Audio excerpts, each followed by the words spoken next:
Welcome back. Well, 8 days ago, Nelson Mandela was released after 27 years in prison. This morning, we're delighted to tell you he's joining us for an exclusive interview from his home in the Johannesburg township of Soweto. The first time, incidentally, live on British television. Good morning to you, Mr. Mandela. Good morning. And we're having one or two sound problems, that's why you're clutching a phone. But thank you very much for joining us.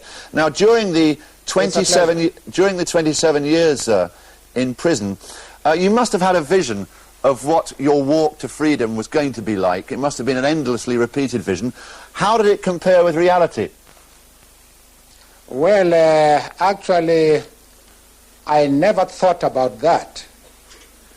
Although I was keen to be released at some time in the future. But I never actually examined what it would be like. People find... but when it did come, it was very exciting indeed. And I can say no more than that. People find it hard to believe, Mr. Mandela, that after all those years in prison, your abiding emotion wasn't one of bitterness, but clearly that's not the case. What is your abiding emotion?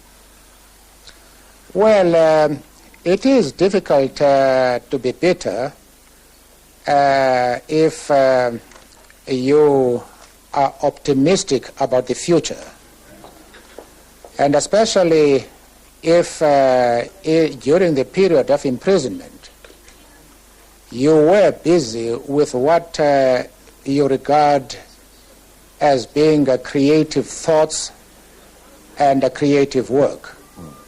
And my fellow prisoners and I took the opportunity of reflecting on our past political work, our duties in prison, and these so occupied our attention that we didn't have much to think about other things except our work. Let's ask you a couple of personal questions finally, Mr. Mandela. Certainly. How do you believe that you have changed as a human being? How have you changed as a man over the 27 years? Well, that is not for me to answer.